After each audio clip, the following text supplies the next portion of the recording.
This is Viticulture. My name is Chris Missick, and I'm a lawyer turned winemaker in the Finger Lakes region of New York State. And in this podcast, I'm sitting down with great people in wine and other walks of life to hear their stories, as well as sharing the things I've learned in the vineyard, the cellar, and in life, week by week. Please remember to like and rate our show and spread the word.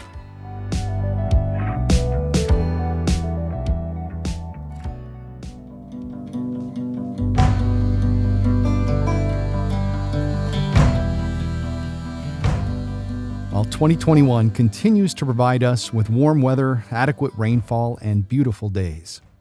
After a severe thunderstorm that moved through the region on Monday, June 21st, bringing with it heavy winds and pouring rain, we experienced a burst of cool temperatures.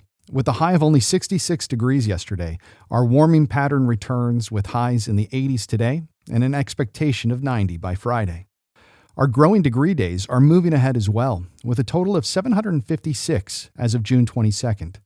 To put that in context, for the same date in 2020, we were at 722. In 2019, we had only clocked 619.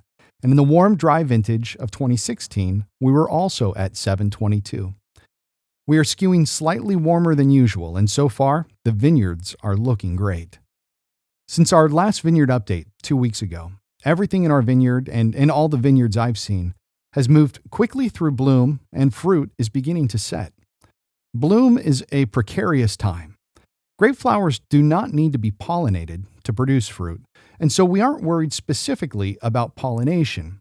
But we do hold our breath a little bit during that period because any extreme weather events can create a situation that damages the tender flowers and may potentially impact fruit set.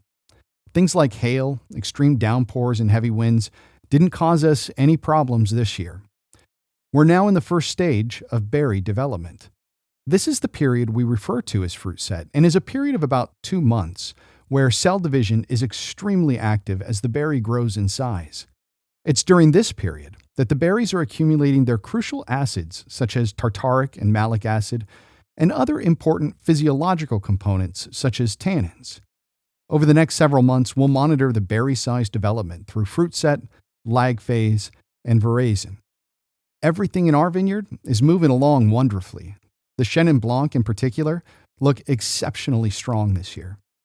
As far as pests and diseases, powdery mildew is rearing its head in the region, but that's been tamped down largely with the appropriate sprays. Leaf hoppers are also looking to make their presence known, and so we'll be keeping an eye on that. Although it's not grape-related, the region is suffering through one of the worst infestations of gypsy moth caterpillars this year. The destruction in some locations around the Finger Lakes is awful. They prefer to feed on oak leaves, and in far too many instances, have left many oak trees nearly bare. I keep a small home orchard at my house, and it's taken a lot of effort to keep my apple, pear, and peach trees free of these terrible critters. If you like this podcast, please be sure to rate us 5 stars in Apple Podcasts and like our videos on YouTube. It really helps with the ratings and in introducing new folks to the show. And be sure to tune in next week, where I speak with Bob Madill, a longtime leader in the Finger Lakes wine industry and a friend of mine. Bob cut his teeth in the wine industry in Ontario, Canada, and was a founding member of Sheldrake Point Winery in the late 1990s. His perspective on the world of wine is global in scope, and his contributions to increasing the professionalism and quality of Finger Lakes wines and wineries is a fine legacy.